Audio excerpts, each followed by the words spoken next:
நடிகர் ஜெயம் ரவி தற்கொலை. கடந்த 6 மாசமா சிறுநீரக தொற்றால் அவஸ்தைப்பட்டு வந்தாராம். திடீர்னு அவர் பொண்டாட்டி வேற ஆர்த்தி சண்டையை போட்டுட்டு, நீ வீட்டுக்கு வரக்கூடாது, பிள்ளையும் உன்ட்ட காட்ட மாட்டேன் அப்படின்னு சொல்லி சண்டை போட்டாங்களாம். ஆர்த்தியோட அம்மா, அது ஜெயம் ரவி மாமியார் என்ன பண்ணாங்களாம், அவரை அடித்து வீட்டை விட்டு வெளியே தேத்திட்டாங்களாம். இந்த மன விரக்தியில் கனிஷா அப்படின்ற பொண்ணை 2ஆம் தரமாக கட்டிக்கிட்டு வாழ்ந்துட்டு வந்தாராம். அவங்களையும் யாரோ சூனியம் வச்சு வீட்டை விட்டு விரட்டி விட்டாங்களாம்.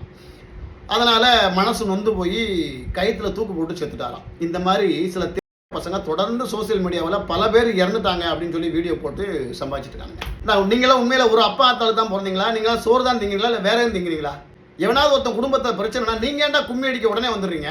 அந்த மனுஷன் பொண்டாட்டியை பிரிஞ்சு இன்னைக்கு பிள்ளைய பார்க்க முடியலையன்ற அவஸ்தையில் கதறிக்கிட்டு இருக்கான். அவன் மன வலி, அவன் வேதனை அவனுக்கு தெரியும்.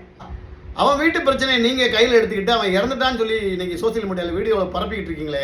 நீங்கள் பேசாமல் உங்கள் அப்பா ஆத்தா, அவன் பொண்டாட்டி புள்ள இதெல்லாம் இறந்துருச்சுன்னு சொல்லி வீடியோ போடுங்கடா. நல்ல வியூவர்ஸ் போகும், நல்ல வருமானம் வரும், உட்காந்து சாப்பிட்லாம். இவங்கள வேலை என்னன்னு கேட்டீங்கன்னா, கடந்த 2-3 வருஷத்துக்கு முன்னாடி நம்ம கேப்டனுக்கு உடம்பு இல்லாமல் இருந்துச்சு.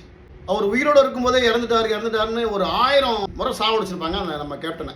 அதே மாதிரி ஐயா பாரதி ராஜா அவர் உடம்பு முடியாமல் இருக்குன்னு சொல்லி தகவல் வந்த உடனே பாரதி ராஜா இறந்துட்டாரு, போஸ்ட்மார்ட்டம் நடக்க போது, நாளைக்கு எடுத்துருவாங்க அப்படின்ற மாதிரிலாம் வந்து வீடியோ போட ஆரம்பித்தாங்க. இந்த மாதிரி பல எச்சக்கல நாய்கள் இருக்குது. இவங்களுக்கு ஒரே குறிக்கோள் வந்து பணம் தான். எவனை பற்றியாவது தரக்குறவாக பேசணும், எவனா செத்துட்டான்னு வீடியோ போடணும். இந்த மாதிரி போட்டு அதில் ஒரு 10,000 வியூவர்ஸ் போகும், 200 250 கிடைக்கும்ல, அதை எடுத்துகிட்டு போய் எச்ச கோட்டர் குடிக்கிறதுக்குள்ள அதுக்கு தான் இந்த நாய்கள்லாம் சுற்றிக்கிட்டு இருக்கு. நான் இந்த மாதிரி வீடியோ போட்டு சம்பாதிக்க நினைக்கிறவங்க, உங்கள் குடும்பத்தில் உள்ளவங்களை யாராவது ஒருத்தங்க பொண்டாட்டி புள்ள மச்சிடுச்சு, உன் மாமா மச்சான் இவங்கெல்லாம் செத்துட்டாங்க அப்படின்னு சொல்லி வீடியோ போடுங்கடா. ஒரு நிமிஷம் நீ வீடியோ போட முன்னாடி யோசிச்சியா? நம்ம இந்த மாதிரி அடுத்தவங்க குடும்பத்தில் ஒருத்தர் இறந்துட்டான்னு சொல்லி வீடியோ போடுறோமே, இதே மாதிரி அடுத்தவன் நம்ம குடும்பத்தில் யாராவது ஒருத்தங்க இறந்துட்டான்னு சொல்லி வீடியோ போட்டால் நம்ம மனசு எவ்வளோ வலிக்கும் அப்படின்னு எவனாவது யோசிச்சிங்களாடா? உள்ள இன்ஸ்டாகிராமில் போன உடனேவே இந்த வீடியோ தான் வருது, யூடியூப்லேயும் இந்த வீடியோ தான் வருது. நானும் தள்ளி பார்க்குறேன், ஒரு 4-5 வீடியோ வந்துருச்சு. இப்படி இல்லாமடா நீங்கள் பணம் சம்பாதிக்க வெறி பிடிச்சி அழிவீங்க கண்டார ஒளி மாவங்களா?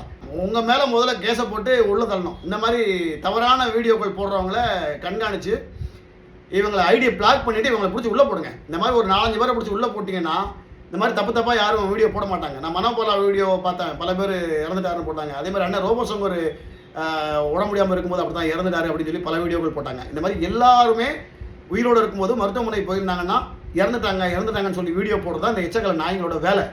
ஆனால் இந்த மாதிரி கேவலமானவன், கீழ்த்தனமானவன், ஒரு அப்பனுக்கு பிறக்காம பல அப்பனுக்கு பிறந்த நாய்கள்லாம் வீடியோ போட்டு அதில் சப்ஸ்கிரைபரை ஏற்றிட்டு இருக்கு, சம்பாதிச்சிட்டு இருக்கு. இந்த மாதிரி தவறான கண்ணோட்டத்தில் வீடியோ போடுறாங்களே, ஐடியை கண்டுபிடிச்சி உடனே அவனை பிளாக் பண்ணி அவனை பிடிச்சி அவன் தண்டனை கொடுங்க. அப்போ தான் இந்த மாதிரி வீடியோக்குள்ளே இனிமேல் எந்த நாயும் போடாமல் இருக்கும்.